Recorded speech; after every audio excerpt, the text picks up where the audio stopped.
to episode 124 of Checkpoint Chat. Slightly delayed, very special edition. My name is Alessandro Barbosa, joined by Matthew Figuera. Sleepy Matthew Figuera. Well, we never recorded this time ever. Yeah. I actually feel wired. I'm ready. You feel ready wired. to go. Well, you've been playing some stuff, which we'll get to in a second. But yeah, we've delayed this episode. Apologies for making you guys wait an extra day. Apologies to no one. This is my podcast. I do what I want. But I was actually away this weekend. And How dare you? So that threw Saturday recordings out the window. Besides that, though, Alessandro got access to a review unit of the PS5. So he's had next gen in his possession a week earlier, basically. I got next gen in my pocket and in your pocket, oh boy. Demon Souls in my hand. Isn't that how that song goes? That's how you got Shani to go out with you. just got those sick Lockenville lyrics. It's funny right though, because Demon Souls did exist like long ago, so it could have 100% be like, I've got Demon Souls in my pocket. Like, wow, that's actually true. That's not Demon even Souls available came out in like the West. Demon Souls came out what, 2009? So that was when Lockenville was like relevant last, wasn't it? Who knew? I don't know. It was a long time ago. So you were like out of school already, so you were already an old man. So old. The point being, I was away. Alessandro has the PS5, and he just needed a weekend to spend with this next gen console from Sony. So which was kind of stupid because I didn't get as much time with it as I actually wanted, but definitely far more time than I would have had when we originally wanted to record on Friday evening, because then I'd like hardly played. I've looked at the UI, it's nice. Yes, yeah, exactly. But if you haven't seen, we've got a unboxing, air quotes, up on our YouTube channel, which is linked in the description of the podcast. We do such scientific things as comparing the size of the PS5 to a PSP UMD, only on Checkpoint Chat. This is the content you come for. This is the reality we live with, though, because obviously we're not visiting each other. We're doing the whole social distancing thing, and besides, you live far. So I wasn't about to drive over just to record you doing an unboxing. I had the most ridiculous setup. I used your tripod that has been living here for like years. And then might as well call it yours now. It doesn't even. It might as well be mine. And then the little mount I have for my phone didn't fit on your. Oh, I found the little like clip thing for your tripod. Oh, nice. Amazing.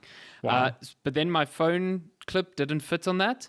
So what I did then is I set up your tripod as sort of like a stationary pole. Then I took my Gorilla Pod and I wrapped my Gorilla Pod around the center pole of your tripod, and then put my phone on that. That's amazing. So hell yeah. So I imagine my surprise when I have no idea what you've recorded. I just know that you're doing an unboxing video, and I'm busy editing this thing, and I'm busy watching it. At one point, you pull out a UMD and you you compare it to the PS5. You're like, this thing's about 8 UMDs high. Hell yeah! I mean, you have to. No one else is doing that. That's great, on Critical Hit, you've got Darren using kittens to gauge the size of. This is, in the highly competitive age of content TM, you've got to differentiate yourself. So, us as UMDs. Yeah, so go watch that if you haven't seen it. It's up on our YouTube, and it's a good time. Yes, got that PS5. Big thanks again to Gamefinity and Sturcanico, who are Sony distributors here in South Africa. They hooked us up with an early PS5, which is really, really kind of them. In turn, we are doing lots of content with the PS5. So, hey, win-win. We have to just play the PS5. Life is hard. I mean, it's a very tough thing. It's legitimately I got a problem, all these though. games. And, it's legitimately.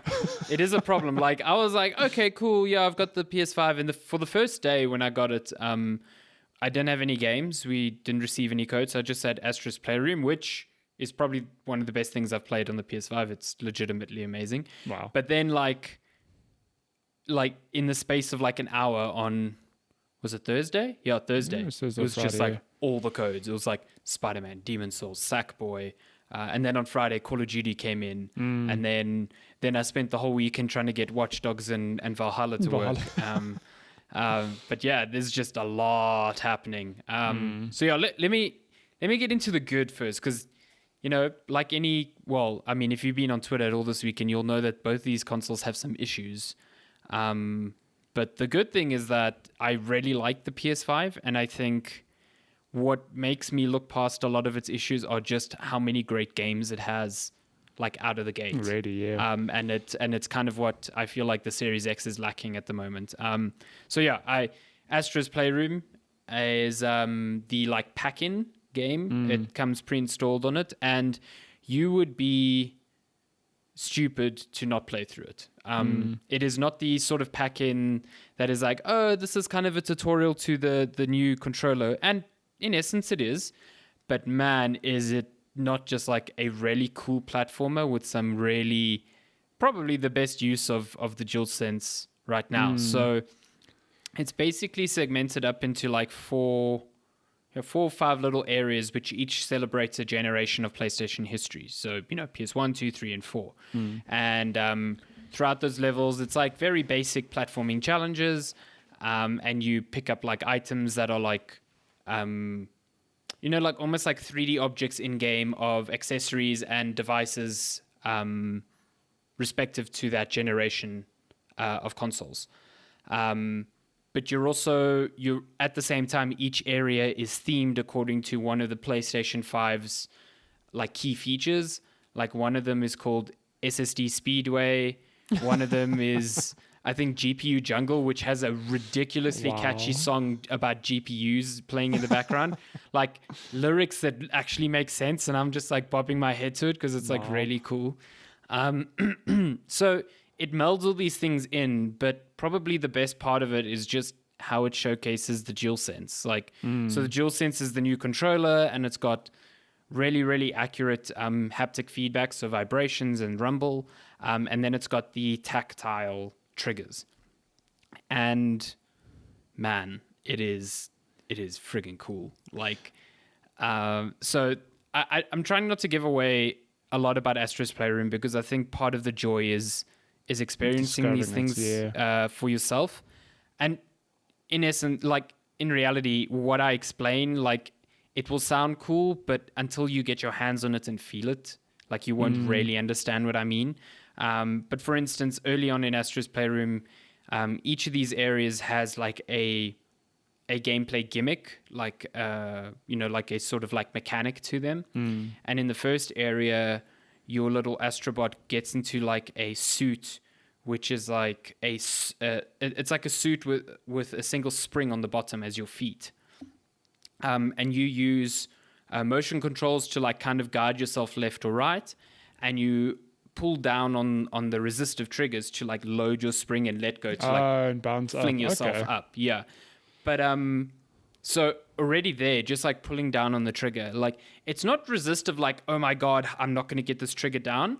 But it's enough to be like, oh, that feels like a spring, like it adjusts as you're pulling your finger in.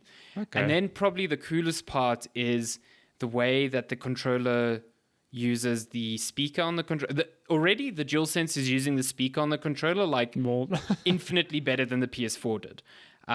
Because basically when I tilt my controller, I can hear that sort of like, like when you have a spring in your finger and it twists and you feel that like, So it makes that sound, but then the rumble matches it. So because your senses are hearing the sound and then feeling the rumble, it immediately associates the two, and it immediately makes the rumble feel a lot more accurate just because you're hearing that sound. I mean, that's how I interpret my brain, like figuring it out. And so for a lot of the time, I was just sitting there, not moving, and just tilting my controller, and it was like feeling like a spring, like me twisting a spring in my hand. I was just like, this is crazy. This is so cool.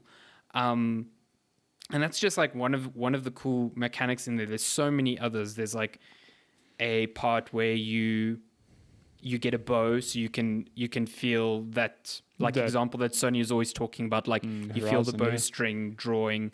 You get like a minigun that shoots like little plastic balls. Oh, shit. And as you're pressing the trigger to fire, the trigger's rumbling, so you can feel each like pellet coming out the gun, and it's like almost like recoil on your hand. Like it's so cool. That's awesome. It's really so cool as a like demo of what the system can do. And then there's also these I think it acts as a really good introduction into the new gen because it's like, hey, remember all these cool nostalgic feelings you had with PlayStation? Let's just remind you of them. And it's like a perfect way to be like, man, this is why I love PlayStation. Because there's That's like cool. these little vignettes where they've got little Astrobots recreating scenes from some of the No most ways. popular, like not even just Sony games, just games synonymous with PlayStation. And like, I'm not going to spoil anything beyond that because part of the reason the levels are so great to explore is finding these vignettes because on the main path, you don't see all of them. And Okay, so they're actually like collectibles almost. yeah, Okay. Each area is segmented into 4 like sub areas, and each sub area has like collectibles to find. Nice. And through hunting those collectibles, you'll come across these vignettes. And I mean, most of my fun was just looking at a vignette and being like, "Oh, it's from that game. Oh, that's The Last of Us. Oh, that's Crash Bandicoot." wow. You know, like, and some of them being like real deep cuts into Sony history. And I think it's just like that is the perfect introduction to the console because it's like, here's all the cool things this console does, and here's all the warm, fuzzy feelings that Sony has brought you over, you know, like 20 years to get you hyped for like another 7 years with the PlayStation 5. Did the PlayStation 4 have... look, so I know that when the PlayStation 1 and 2 came out, I think they only had demo discs. There was no like launch game per se. I definitely remember PS2 having a demo disc. PS1 had a... Yeah. I remember that because that was literally the only thing we had to play when my For a brother long had PS1. Yeah. It was like Crash Bandicoot and Wipeout and Formula 197. Probably like all one these. track in Gran Turismo. Yeah, exactly. But then PS4, I don't think had anything. If I'm mistaken, I didn't get anything with my PS4, and it's actually amazing how you can look back at history, and for the most part, launch lineups for games haven't been great. I mean, it's No, not like definitely not. so. The only one that comes to mind, like a launch title that really stood out, is actually, funny enough, Wii Sports on the Wii. I mean, think about that game and how much fun everyone had. Like whether you were like a hardcore gamer or a casual gamer, like anyone could pick it up and play it. I mean, there were a lot of people that bought a Wii and just played Wii Sports. Just like for a that. lot of adults, a lot of elderly people. That's all they played. Yeah. I mean, and now just modern, for argument's sake, in modern time, Xbox doesn't have a launch anything per se. You know, not a first party title, not a out the box game, whatever. I think it's very smart of Sony to come out to be like, here's a Astrobot game. It's our franchise, but we're going to use it to showcase not only features of the console, but also just, like you said, you actually just described it perfectly, remind you, why do you like PlayStation? Yeah, Like, here's an exactly introduction that, yeah. to the next gen, and that's really cool. And you're not the only one who's said this, by the way. I've had all over Twitter and reviews I've seen, a lot of people love this game, and it's just a pack-in game. Like you'd it's never just have a thought free that game. It's pretty brief. It's not like super long unless you like hunting all the collectibles. But like, yeah, I think this is like the first real, like, you can see the divergence between Microsoft and Sony's thinking here, because it's like, well, Sony's seeing this as a new generation and reminding you of other generations, and Microsoft is going, this isn't really a new generation. This is a continuation of what you have. So like, it wouldn't make sense in a way for a Series X to have a remember everything on Xbox One, because by default they're trying to say like there is no difference, you know. So it's just like that weird philosophy thing. Different methodologies they're going for, Yeah. But that game, man, there's so many parts. Like there's a gacha machine in the game. And it's great because like one trigger is like a resistive thing where you're pulling the lever, so you feel this resistance until halfway, and then this like click, and it like knocks the lever down, and then you get the gacha ball in your other hand, and then you use that trigger to like squeeze it to break open. Oh, no. And it just feels so good. That's my thing, because like you said, Sony have given the one example of pulling back a bowstring, whatever, and I thought, okay, that makes sense, but how else would you use Does it use a DualSense, controller? You know? And like I've seen, I suppose a good example is in your Call of Duty. A lot of the guns all the guns have been designed to feel different. You know, when you hold down the trigger, they all feel different. But I like the example you've just given of pulling the lever of a slot machine. I'd never have thought of that. Yeah, Astro's Playroom uses those triggers and the rumble in like extremely inventive ways, and I can't help but feel like this is like almost like a template to other devs, like, hey, this is how it's not just for shooting guns, it's not just for bows. You can really augment so many different feelings into this controller. I mean just the starting area of Playroom is like made up of different materials on the ground. So there's like grass, there's metal, there's glass, and again the vibrations are subtly different, but the sound you make that comes out of the controller helps accentuate that feeling. Like when I'm transitioning from metal to glass, I can feel it. Sure. I can feel it in the controller, and when each foot is tapping the glass, like I can feel those distinct footsteps, and in my hand I'm like, yeah, this feels like my fingers tapping against glass.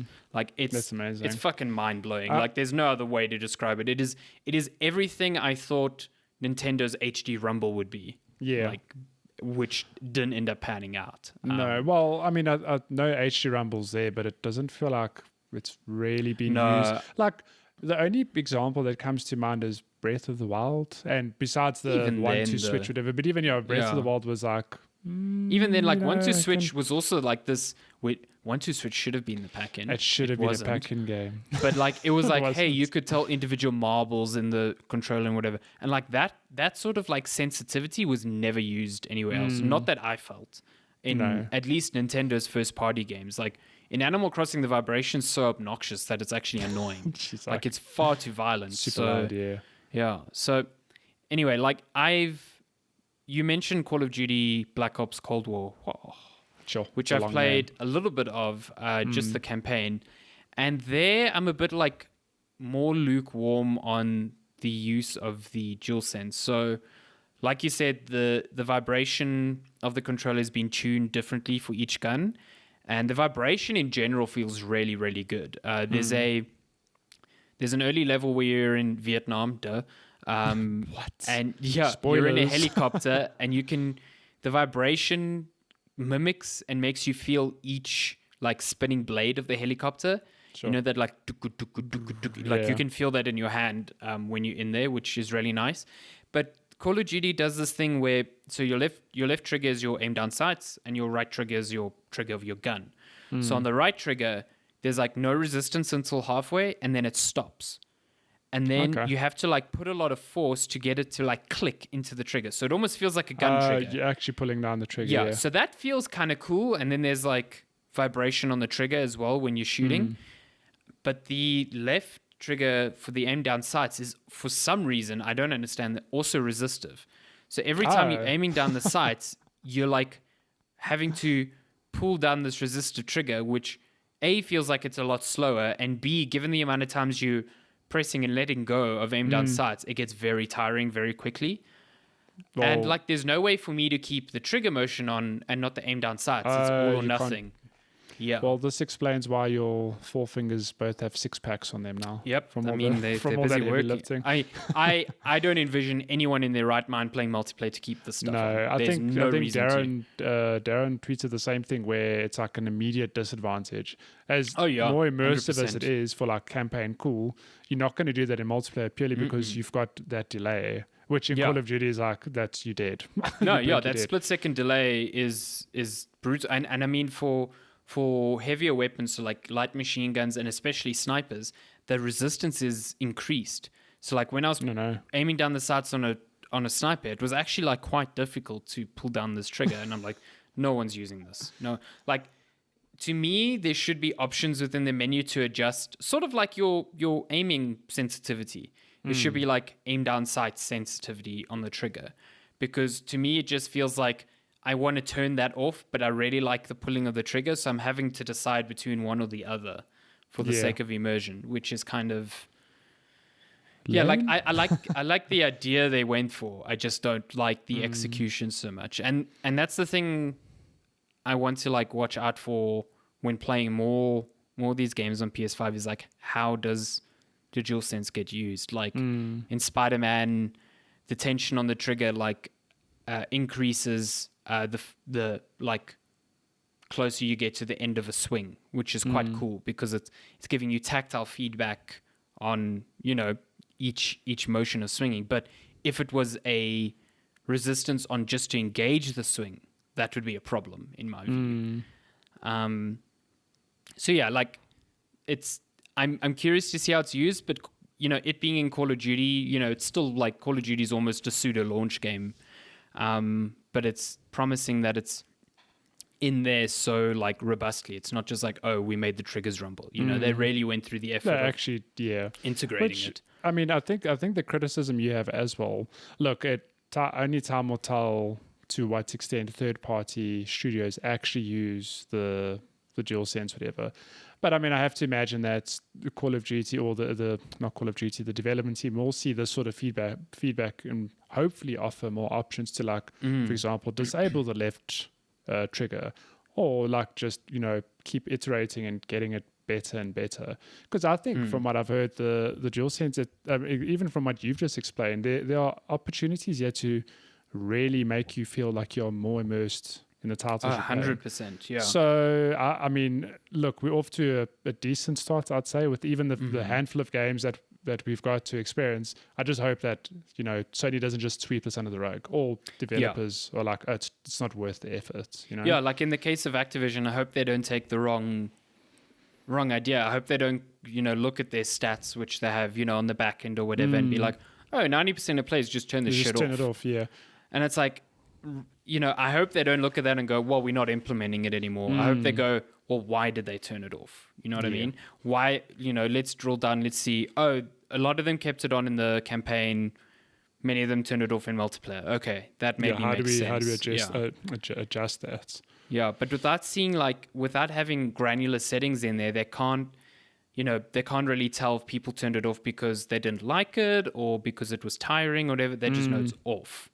So I think people need to be vocal about what they would like to see in terms of like quality of life features, which feels so weird to say for a console that just launched. But like, if you want this feature to stay around and not just be like completely tossed away, because it happens. Like PS Vita came out and Uncharted Golden Abyss, used so many cool features of the Vita, and then no other games used nothing else did.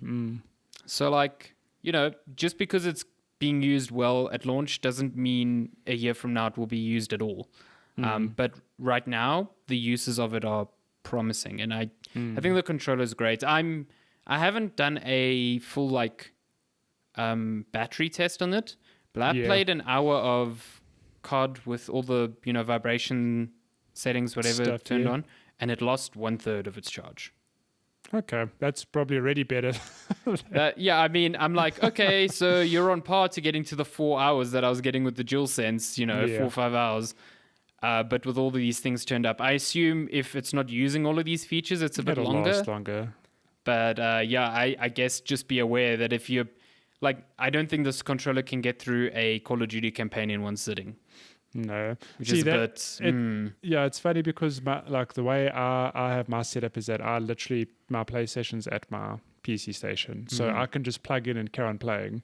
But I have to imagine for people who are sitting on a couch, whatever, it's I can't do that. Immensely frustrating to have to either get a battery pack or something. It's just not ideal. This is why I love people give me shit for it, and I know I'm in the minority, but this is why I love Xbox's approach to rechargeable batteries. I can just pop new suckers in there and just charge others. The PS5, it's like, and also with the PS5, it's a lithium battery, so the battery just gets worse. And there's nothing you can do about it. So those controllers are fucking expensive. So how much are they going for? Do we know? I think it's like 1.5. About that. No. It's pricey. I remember when hardware wasn't so expensive. Sure. Yeah, I remember when controllers hit that 1,000 mark, we were like, this is ridiculous. We will not stand for listen. 1.5 casual. The Switch Joy-Cons still take the cake. They are still way too expensive. I mean, when I paid like 124 Pro controller, I'm like, this is a luxury. I should never be spending this on a controller. Now, Now look at you. So I've dabbled a bit with Spider-Man, not as much as I've wanted to, and it's good. It looks good. The ray tracing is real good. The performance mode is nice. I think it's really nice to run in a smooth frame rate, but I think what ray tracing adds to this game is just worth the sticking to 30 frames, because like suddenly all the buildings in Manhattans are doing like really good reflections, and puddles look great, and it's well worth it. I think, and on top of it, like Spider-Man on PS4 ran at 30 frames, and I never had an issue with that. So it's a pretty locked just, 30 as well. Switch, so I'm pretty happy with it. Yeah. I haven't tried Sackboy yet at all.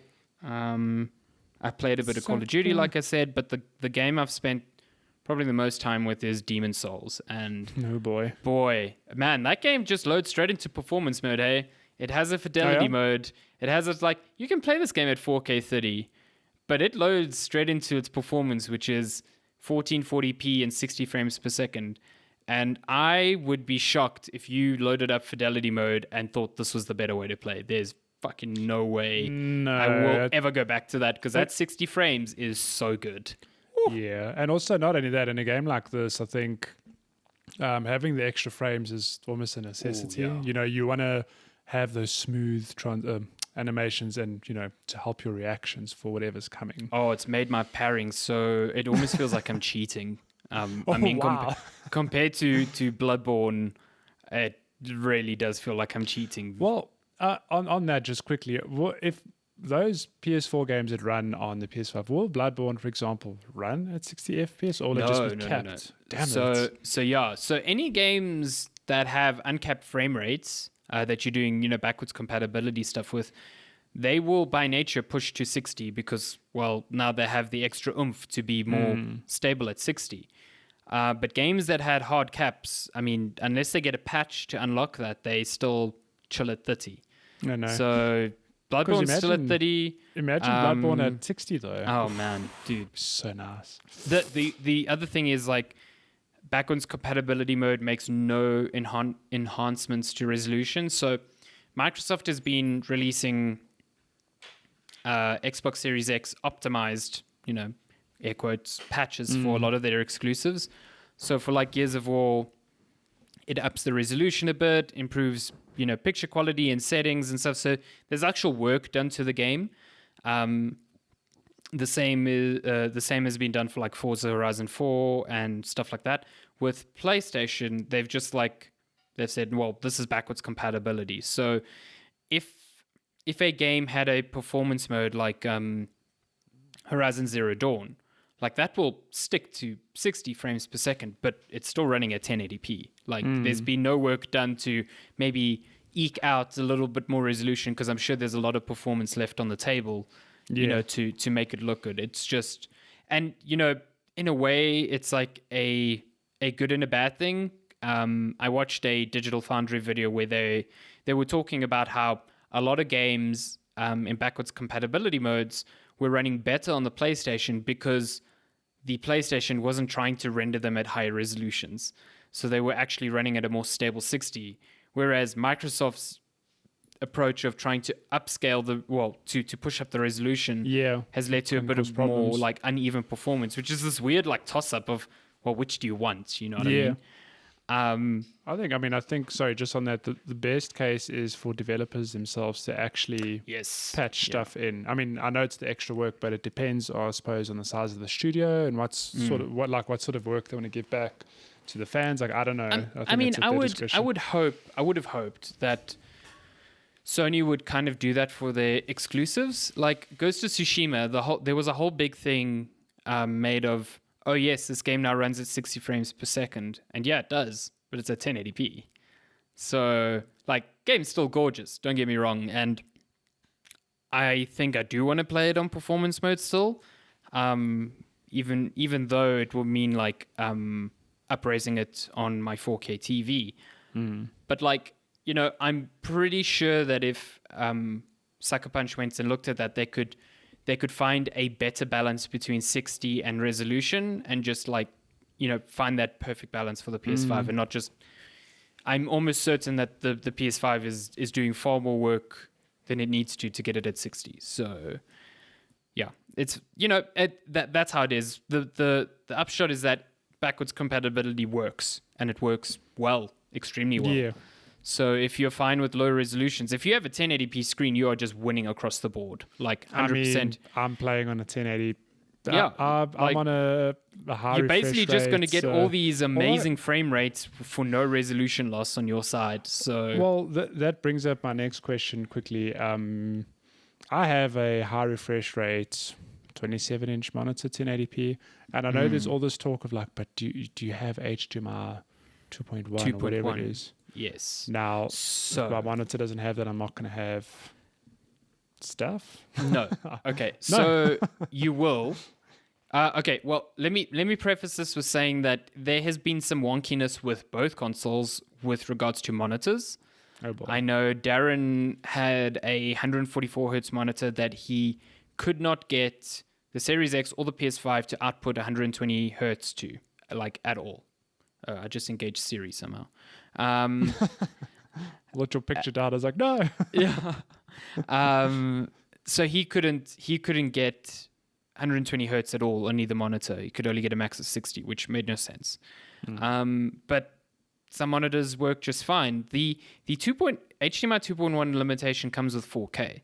So Okay. the bandwidth of HDMI 2.0, I think the standard before this was B, was the max it could do 120 hertz as was 1440p, because it was just a hardware bandwidth limitation. Yeah. HDMI 2.1 expands that, so it allows for 4K 120 More hertz. stuff. Yeah. So if you've got a 144 hertz, 120 hertz monitor at 1080p or 1440p, you'll be fine. Like, you will get that if you can get it working, you'll get that frame rate option, along with HDR and stuff like that. So that's cool. HDMI 2.1 is like, only if you bought a TV maybe 2 years ago, you will not be getting that 120 hertz on your 4K display. You'll have to choose one or the other, which is a bit of a bummer if you bought like a great OLED TV 2 years ago. That's just it's just the way it is, man. I'm hoping my stuff just works. It should, though, Yes. from what you've explained. So, But on the PlayStation 5, so there at a systems menu level, you can choose default settings for games that support it. So like HDR is calibrated at a system level, which was the same on PS4, but many games just chose not to use it. Thankfully, this time, Demon's Souls and Call of Duty and Spider-Man all pull from the system level setting, so I don't have to fuck around with like really shitty in-game HD calibration tools, which are always bad. Yeah. It just knows how to set cool. it, which is awesome. And you can do that for game settings like difficulty, whether you want to invert your Y, which, funnily enough, I didn't know, but Microsoft did this on the Xbox 360 and no one gave a shit. So apparently it was never used in any games. Developers never incorporated like pulling it for system settings. So on the Xbox One, it was removed. So it's just like kind of weird. Yeah, it's kind of weird thing. So with games that support it, you'll have your inverted Y or inverted X axes if you really want to. And then you can also choose like your performance mode. So a game will boot up into performance mode or fidelity mode based on your system settings. And Call of Duty Cold War does this. So I can see the 120 frames per second option in the in-game menu, but when I click on it, it goes, no, you need to change this on a system level, and then reboot the game. So when I change that, then the game renders at a lower resolution, but it's at 120 hertz, stuff like that. So yeah, I think for the average user, it's a bit of it's a bit tricky, but then again, I don't think the average user has a display. I think if you have a display that is doing 120 hertz, you're already knowledgeable enough to know that this shit is weird, and you will have to fiddle with it a little bit. So yeah, I don't really find an issue in that. I tried 120 hertz in Call of Duty, which is the only game I have right now that supports that. It looks good. It runs on my TV. It's fucking great. Oh wow. I think the only thing that isn't working at the moment on the PS5, which I'm sure will be patched in, is variable refresh rate, VRR, which works over HDMI, and that apparently is just not engaging across the board right now. So weird things. But before I get into the really weird things about the PS5 that I actually really don't like, Demon's Souls are so good. Demon's Souls is the next gen showcase to me. It is just unbelievably gorgeous, runs so smoothly, and just what a game so far. I forgot how weird this game was. Like, so did you play the original way back? I played a bit of it, and then I noped out because I had no idea what was going on. You're like, I'm not prepared. I just couldn't deal with it on PS3. But I forgot like all the things that Dark Souls introduced after this that just aren't here. So you'll see in the footage, we're going to put up a sort of like a gameplay demo of this on YouTube. But there's a part where I'm trying to do like a jumping attack, like you could do in Bloodborne. Like if you pressed forward and attack and let go of it quickly, you'd like hop forward. Do like a hop, yeah. Yeah, like that just doesn't exist here. You have a back step, but the back step range is so short that if you backstep an enemy is already engaged in attacking you, they'll likely just hit you anyway. Oh wow. There's also no bonfires. You only encounter bonfires when you defeat a boss. So then the only way to save, well, basically you don't save. You go back to the Nexus. So think of Bloodborne. Think about if each lantern, Bloodborne, each lantern lets you go back to the Hunter's Dream, right? Yeah. But imagine that you'd only get a lantern after every boss. That's how Demon Souls is. So it's basically just different hub areas. And look, it's kind of weird to imagine that, but the reality is, if you're trying to fight a boss, for example, we all know now, like if you've played a FromSoft game, you can just, sprint there. Just, yes, I suppose, just pray that you unlock. I mean, are there shortcuts, for example? Yes. Okay, so that's in there. That's fine, yeah. Like the first area to get to the boss is actually quite long. But there's 2 shortcuts that bring you back to your initial Arkstone that let you go back to the Nexus. So, yeah, the main difference here is that it isn't one world. It is 5 Arkstones that are 5 separate worlds, and each world has got, multiple bosses. Yeah. And you're coming back, again, just think of this as like the Hunter's Dream in Bloodborne. You're coming back to the Nexus, and that's where you've got like a lady that voice actress sounds exactly like the doll to me. Don't know if that's my brain or if it's a real thing, but she is the one who you'll give souls to upgrade. Yeah. You've got merchants there. You've got weird stuff to find there. Yeah. The difference in Demon Souls is that each Arkstone has what they call a world tendency. So the more bosses you kill, or the more times you die, or the more special events like weird side activities that you encounter in that world will alter the world's tendency between white and black. And the more black it gets, the harder enemies are.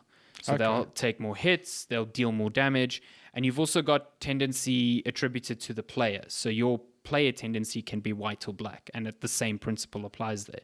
So Demon Souls is not a game where you're like, cool, Arkstone 1, I'm going to wipe it, then go to Arkstone 2.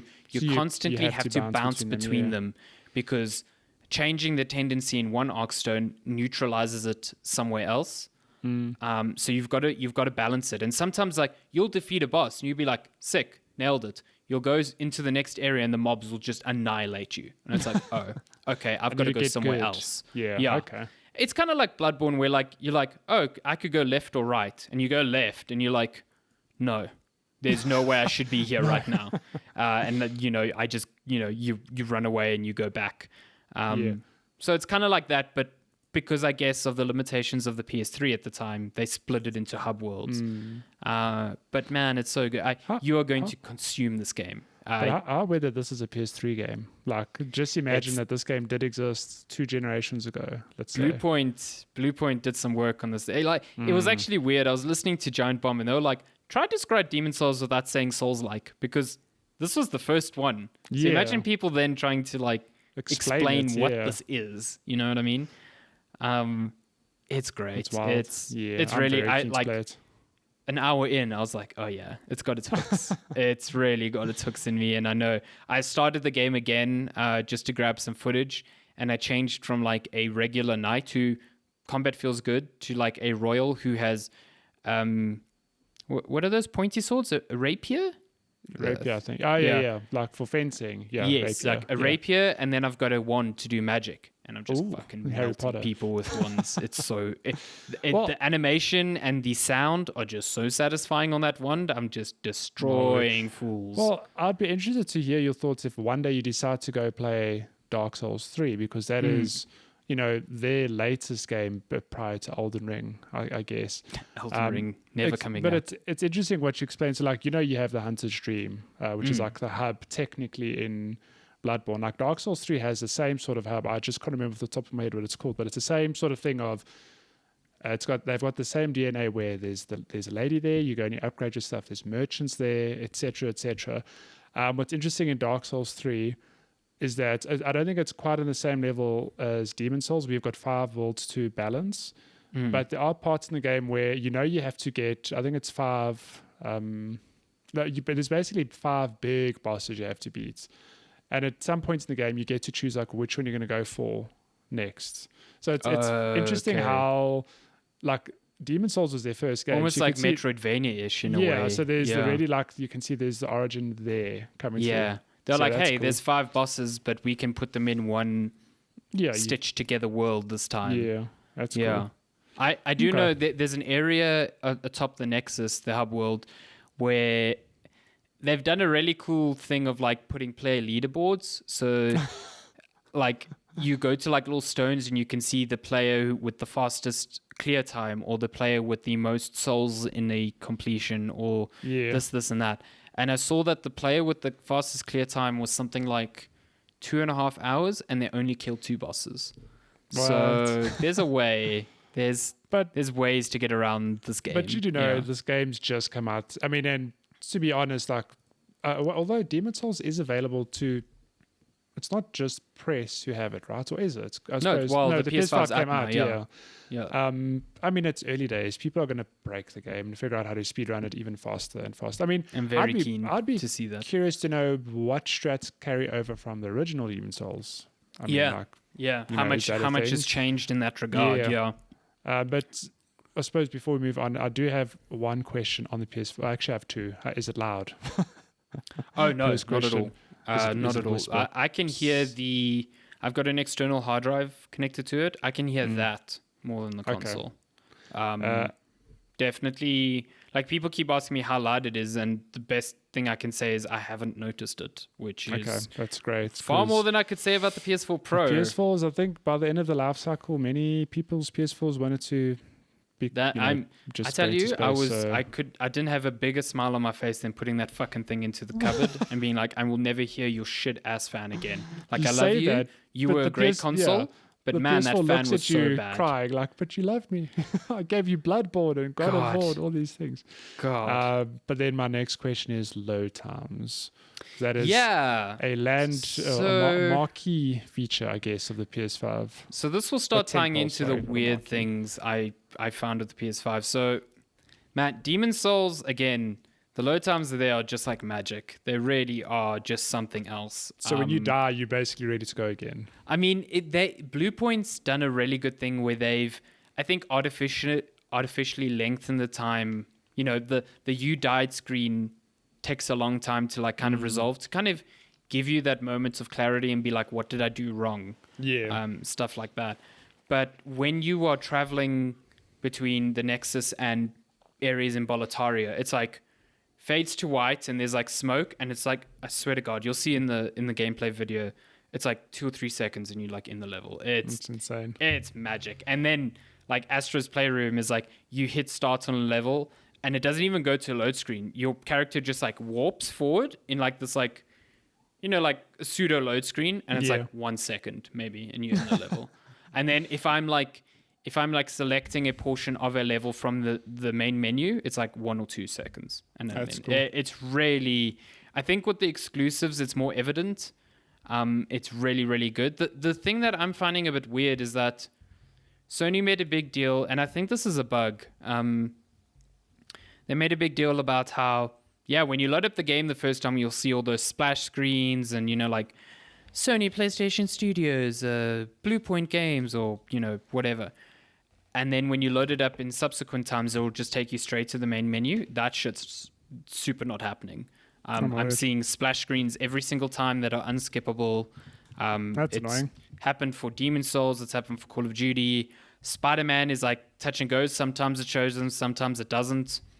So that video of like from the main menu into gameplay for Spider-Man Miles Morales definitely can be 7 seconds. But other times it can be nearly a minute because it shows all the splash screens. And I don't know why it does that. So that's like weird. The other thing is the PS5 doesn't have any sort of like quick resume functionality, but it makes you believe it does in the weirdest way possible. So it has this thing called a switcher, which is on like your... So whenever you're in a game now and you press the PS button on the controller, you don't go home. You bring up this menu at the bottom, which has a home button, but it's basically like it tries to keep you in the game as much as you can. And part of that menu is this little box called a switcher. And it's like you click it and it brings up like other recently played games. And it's like, oh, I can just dive into one game.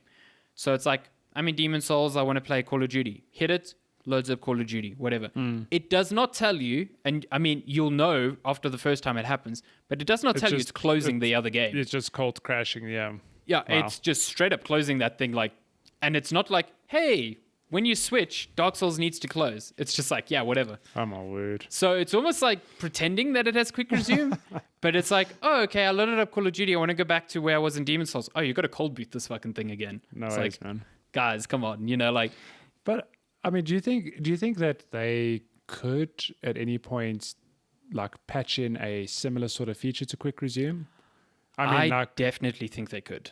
Yeah, because I mean, look, because I think that's more down to a software thing. Yeah, because I mean, look, I know the hard drives aren't big, but my understanding of quick resume is that what the Xbox does is that it just writes. It's got some space in the hard drive set aside exclusively for that, and it's basically just storing that data there. 100%. I mean, surely. Look, I know the hard drives. I mean, what's the usable space on the PS5? Like 667 gigs. Which not is much. Not a lot. Yeah, so like how much of that do you allocate now to a similar feature? But I mean, in theory, I think you could do it. It's like, why this is why the Series X is like, it's got a terabyte hard drive, but only 800 gigs usable because it has, I would imagine, something like 50, 60 gigs just reserved for quick resume. Because all it's doing is it's taking all the memory in your RAM, which is volatile, and dumping it into your SSD, which is not volatile. Yeah. So even if you cold boot the Xbox Series X, you can still quick resume. It's still in your SSD. So yeah, they could do that.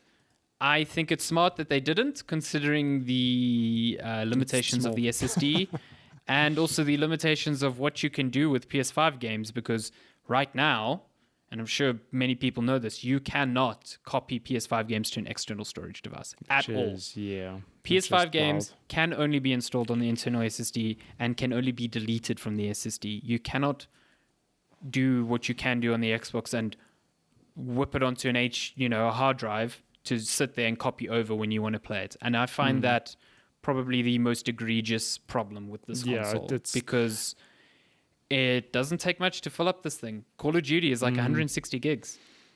That's like a quarter of your internal storage. And the only thing I can do to get, to free up space is to delete it. Now, are you going to, we have fast internet, sure. We don't have data caps, which in the States, that exists. Like, even 150 gigs takes a while to re-download, hours. I know. Whereas if you were transferring from a hard drive, maybe it would take half an hour. You know what I mean? Yeah. It's very different. No, look, I'm in the camp of like, listen, we've got high-speed internet. We can just re-download games.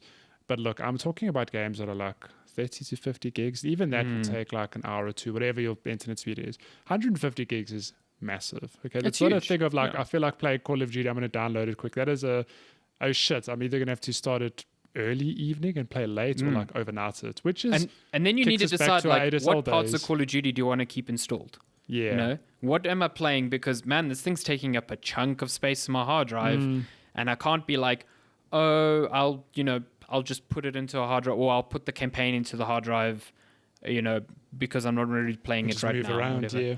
It's to me, it's a problem. It's a problem also because you can't currently expand PS5 storage, and this is less Sony's fault, I think, because they chose a SSD architecture that is incredibly quick, and they need consumer SSDs to catch up. There's potentially 2 SSDs on the market that have the speed capable that, the PS5 requires. But that's not the only thing that is a factor. It's what controller is on that consumer SSD, because NAND flash is, if you don't have a good a controller on the actual SSD stick, then all that speed is kind of useless anyway. Yeah. It's like, what priority is the NAND flash segmented in? What thickness is it? Because most PCIe Gen 4 SSDs come with heat sinks because they get far too hot. And as soon as they start getting hot, they affect performance. So that slot in the PS5 is big, and people are like, oh, these things are like wafer thin. It's like, yes, they are, but they need a heatsink. Like the PlayStation 5 has no heatsink that connects onto, which I think they should have done. They should have included a lot of motherboards do this now, where the slot for the PCIe Gen 4 SSD has like a heatsink that is compatible with that motherboard. So you always know it's going to fit. Yeah. And I feel like Sony should have done that, because they would have avoided a lot of issues with like, well, you can buy this SSD, but you're going to need to buy a different heatsink because the included heatsink with this SSD actually doesn't fit into the slot. It's like... Yeah, it's weird. But point being, that slot does not work. I've seen people online who spent $500 on those Western Digital Gen 4 SSDs, and it's looking like those won't be supported. Like, fucking cool your jets. Like, that slot's not activated. Sony hasn't even started certifying SSDs yet. It's going to be a while. Like, do not go and spend a stupid amount of money on an SSD that will not work. Yeah, that's crazy. So yeah, like, storage is a problem. And right now it's not a problem for me because, like, it's a new console, but it will become a problem. Like, and I'm pretty sure very quickly it's going to become a problem.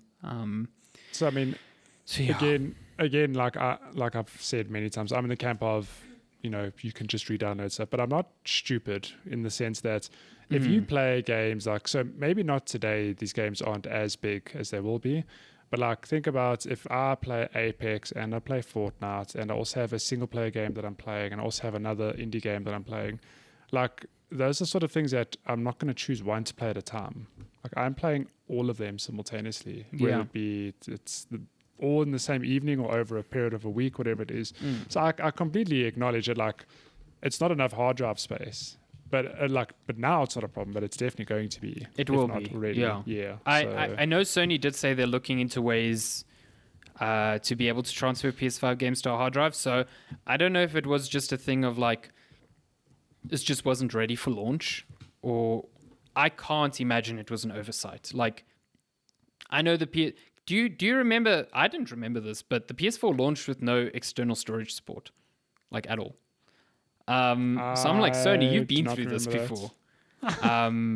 You've done this before. I just don't understand why they've done it again. Yeah, but that's my thing. I refuse to believe that not one person at Sony thought, after everything's said and done, there's only 625 gigs of storage space this hard drive. That's a problem because games are pretty big. Like Call of Duty aside, games they're really big. Quite big, and they're going to keep getting bigger. I mean, that's the nature of game development. The visuals get better and textures get bigger. X, Y, Z. And it's not just Call of Duty. Like, Call of Duty is 150 gigs. Spider-Man Remastered, 80 gigs. Wow. Miles Morales, 40 gigs. It's Demon's Souls is like 36 gigs, which is like very small considering the game. That's insane. So already there you've got 250, 300, and you've consumed half your hard drive with two Spider-Man, Demon's Souls, and Call of Duty. I think it is actually, was it Marco from Glitched? He said the exact same thing. Like, he's literally just got the base games, the launch games installed, and he's out of hard drive space, basically. Yeah, I'm pretty close to that. Consider, for example, so what you've just listed, but plus others like AC Valhalla. We've got Cyberpunk coming out. We've got all this other stuff. Like, it's just... all these PS5 games that I should be able to download, but... you just can't. So this is the other gripe. So only today, literally today, so 5 days after I got the PS4, I was able to download the PlayStation 5 version of Valhalla. So there is a known issue going around with the PlayStation 5 where the store, by default, will try and automatically download a PS4 and PS5 version of game if they exist. And it's very easy to say, oh, check what you're downloading. But I don't think it's uncommon for, for someone to look at a games list that includes the base game and then bunches of DLC, and then only includes the PS4 version of the game right at the bottom of the list. Yeah. If you're only seeing 3 of those items, you go, yeah, cool, download all. I want to download the DLC with it. Of course I do. And then you don't look at the download until it's complete, and then you realize you've got 2 games on your dashboard, and you're like, wait, what? That's happened. So the bug that's going around is that if you happen to do that, sometimes the PS5 download firstly just doesn't work, and then gets stuck in a loop where you cannot download it at all. And the only way to fix it is to reformat your console currently, which is a fucking nightmare. Good so thing it's a launch console. I didn't know if that is what happened with me with Valhalla. All I know is I have digital versions of Watch Dogs Legion and Assassin's Creed Valhalla, and I could not download PS5 versions for either of them. I went to the store page. I could download the PS4 version. When I went to the PS5 page, it's like, do you want to buy this game again? I'm like, no. Why not? I do not. And then, then I got code for Call of Duty, and there was the first time where I saw, it's trying to download both versions of this game. Which led to me finding out that in the download queue, it doesn't tell you which version of the game is which. So I just saw 2 Call of Duties downloading. I'm like, well, which one's the PS4 version? Yeah. Because I want to cancel that one. It's like, don't know, man.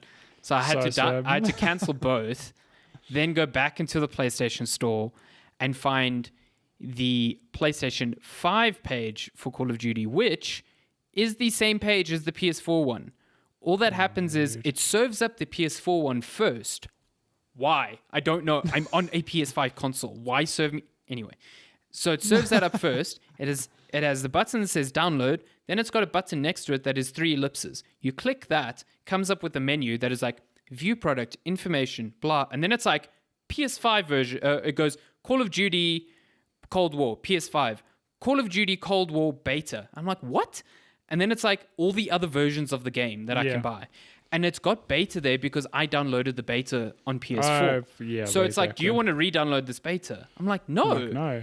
So I click PS5, then I can download PS5. Then it downloaded the PS5 version. But for some people like Garth, because he had already hit download all, that PS5 version just came up with an error. And he couldn't download the PS5 version at all. Like, what? That was it. Just straight up. So did he have to, factory reset his PS5 as well? We don't know. I think the only way to fix that is to do that. I don't know if he did do that. I know Kirk McKinnon from thegamer.com basically said, well, I'm just reviewing Call of Duty in backwards compatibility mode because who the fuck has the time to do this re-download thing now? Yeah. It's a mess. Sometimes the tile on my home screen for Call of Duty, so the way the system differentiates between PS4 and PS5 is if you don't see a platform listed, it's PS5. Otherwise, you see a little PS4 text next to the game name. And it's like, this is the PS5, this is the PS4 version. Splash screens are the same. There's no 2 tiles on the screen. So it's not like, I've got Call of Duty PS5 and Call of Duty PS4 next to it. It's one tile. And sometimes, even though I don't have it downloaded, that tile reverts to PS4.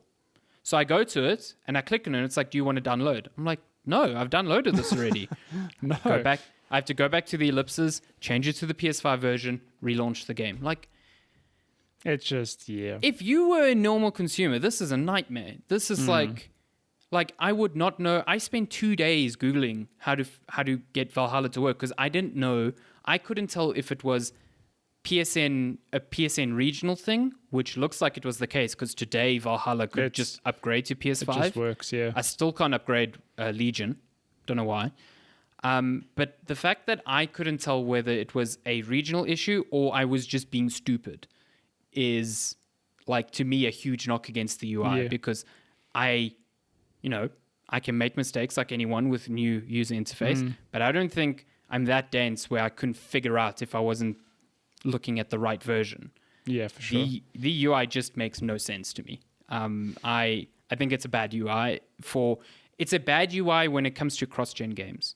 I think when you're dealing with like Demon Souls, no problem, you know. It's So just this on is PS5. a problem that will be phased out eventually. But man, I do not blame people who have lost hours or downloads or have had to reset their consoles, because it's It's a pain, yeah. it's a huge pain compared to, this really makes Microsoft look smart with smart delivery, because they're like, yeah, it It's just in works. the name. Like, I mean, on Xbox, you have the problem where you have no choice. Like, if a game is Xbox Series X enhanced, it's like, That's hey, the download the version you're gonna patch. play. And you're like, nah, I'll keep it backwards compatible. They're like, nah, you No, can't. you have to have it, yeah. Yeah, you literally cannot play this game anymore unless you patch it, which is, to me, shit, because then that means that game has to be on the SSD as well. Like, you cannot choose what to keep backwards compatible. So I wish the two kind of merged. I wish there was smart you need- delivery that made the PS5 solutions easier, and I wish Xbox allowed you to choose between the two versions, which So we need PlayStation... Sony and Microsoft to come together and have a baby. Jim Ryan and Phil Spencer just get into a room and hash this out. Like, just fucking have a stone talking to each other about how you're going to deal with can this. watch, get some tips for the Switch too. My God. So yeah, other than that, like, I think everything else about the UI is fine. I think a lot of it's going to feel weirdly familiar to you, because it really just feels like a layer on top of the PS4's UI. Like, Yeah. the back end menus look the same. Some things are rearranged, so they're a bit harder to find, but when you find them, you find them. I've gotten over the small irritations of, man, it takes way more button presses to put the console in rest mode now, because I can't just bring up a side menu. I can only bring up this bottom menu and then scroll all the way to the right. And then, so it's like small things that are more like, I think they could be better, but they're not deal breakers. I think the things that are borderline deal breakers are how messy it is when it comes to cross-gen and just the storage situation. Yeah, but I mean, storage situation is, well, even that can be addressed to some extent, maybe, if they let you offload games to like a hard drive, whatever. But I mean, from what you've explained to me, there's definitely some teething issues. Yes. But hopefully that's a sort of thing, I mean, on paper, it's a sort of thing that can, with time, just be updated with firmware or something. So I mean, it would be less annoying, like if I accidentally downloaded both versions of the game, or it happened to Darren, he downloaded the PS4 version of Black Ops instead of the PS5 one. So when he went and launched it, he was like, "Oh, I actually haven't downloaded fucking anything." So, like, that is annoying. But the fact that it's bricking people's ability to then download the PS5 version is that's a major issue. And like, if Sony does not address that quickly, like, that's a huge bummer. So I wasn't laughing at the issue. I was laughing at your Darren impersonation. He's just like, oh. Yeah. Can you imagine?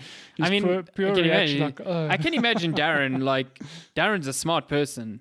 But I can imagine his frustration and also just like confusion, because I'd also have the confusion of just like, okay, but why? I hit download on this thing. Why did it not do what I told it to do? You know what I mean? Yeah, I don't know. So crazy, also, like, I noticed it today when I reformatted my console, but there's no button for me to just pause all downloads. I have to go to each one and pause them individually, which I'm like, what is going on? I swear to God, I could pause all of them on PS4. Like, I don't know off the top of my head, but I know Xbox has it. I'm pretty sure it was on PS4, but like, I was just like, God, what is going on here? Yeah, come on. And also the same thing with resume. I have to resume each one individually. There's no resume all. Like, we are here living in 2002. I mean, come on. God. But I mean, at the end of the day, those issues aside, I mean, I think they are big issues, don't get me wrong, but I also think that this console has a wow factor that, you know, I've been speaking to Jeff and he said he's been disappointed with the Series X because there's no wow factor. Like, he describes it like putting a new GPU into your PC and going back to old games and be like, yeah, that runs better. That's cool. Yeah. And like, I love that. That speaks to my tech sensibilities so much. I'm like, I want a Series X now. But I can understand if you've just purchased a 12,000 Rand console and an hour in, you're like, there isn't this spark. You know what I mean? Where's the launch game? I think the PS5 has that spark in abundance. I think Astro's Playroom is a spark in itself. And then you've got Demon Souls and Miles Morales. Sackboy to an extent, I guess, but you've got options. I think like Darren was waxing lyrical about Miles Morales, and I'm like here talking about Demon Souls. So there's not just options, there's variety for people's taste. And I think PlayStation fucking nailed that. Like they are the people who say they believe in generations, and they back that up with good launches. So I definitely think this is probably one of their strongest launches ever, because the PS3 launch lineup was bad. The PS4 launch lineup was bad. I think Resogun saved the PS4 launch lineup, not things like Killzone, Shadowfall, and stuff like that. I think the PS5 launch is just so much stronger than both of those.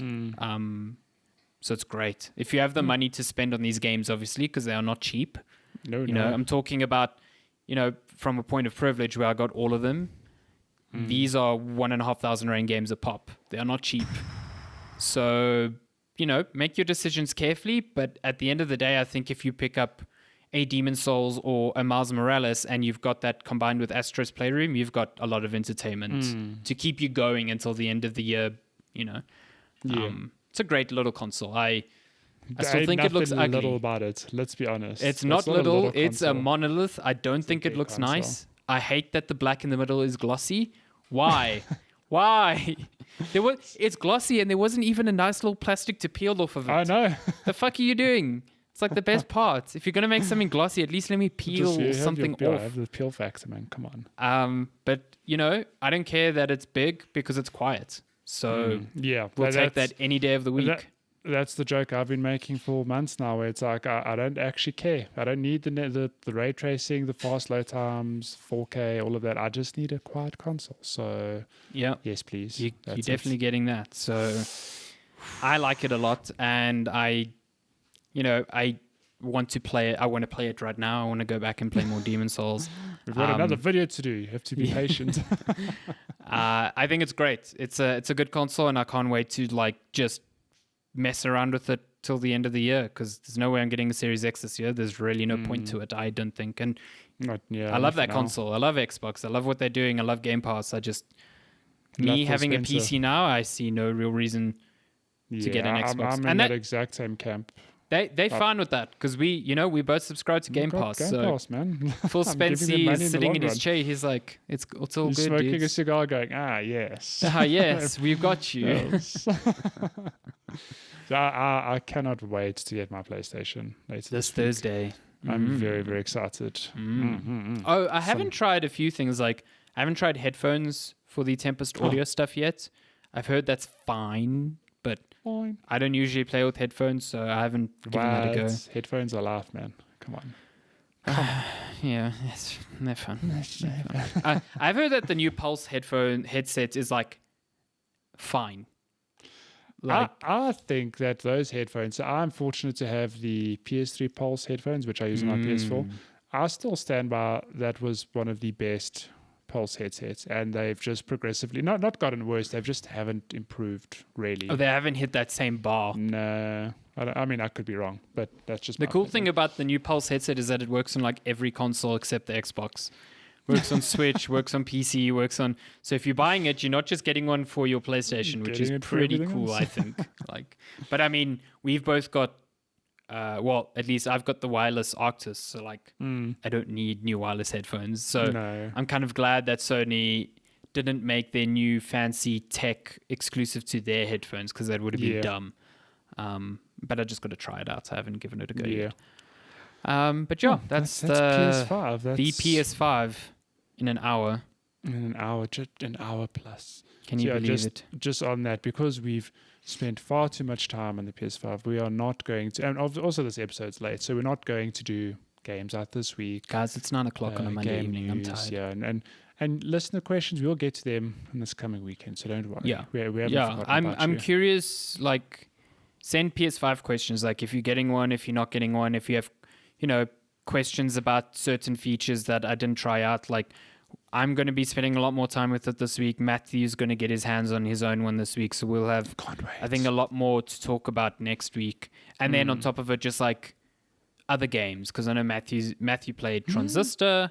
Oh my God! Which he just wants to yak about, Let me get me started on Pikmin. Which I finished Pikmin, I finished Transistor, I've Jeez, started you've been busy. Spiritfarer. Oh my god. I want to talk more about Assassin's Creed Valhalla. That too. So yeah, that's all coming this week next week, Monday, I guess. We're recording it later this week. But you can look forward to daily content from Checkpoint Chat. We're going to be putting out gameplay videos of each of the launch games. So Demon Souls should be out by the time you're listening to this, or coming soon. We're planning to have a lot more, in the run up to the PS5 launch on Thursday, and then we're still deciding what we're going to do on launch day, if we do anything at all. So it greatly depends on whether Matthew has a console on Thursday or not. Just deliver on Thursday and be done with it. Yeah, that's it. Cool. Thank you so much for sticking it out. This is episode 124. It's a 124, special episode, but it's special PS5 numbered. episode. Yeah. No game releases, no game news. But yeah, we'll be back in, I guess less than a week when you're listening to this. So hooray for you. Huzzah. Thank you for listening. If you haven't yet, go subscribe to our YouTube channel. It would seriously help us. Go check out all our gameplay videos. Would help us as well. And we will see you next week. Goodbye. Bye.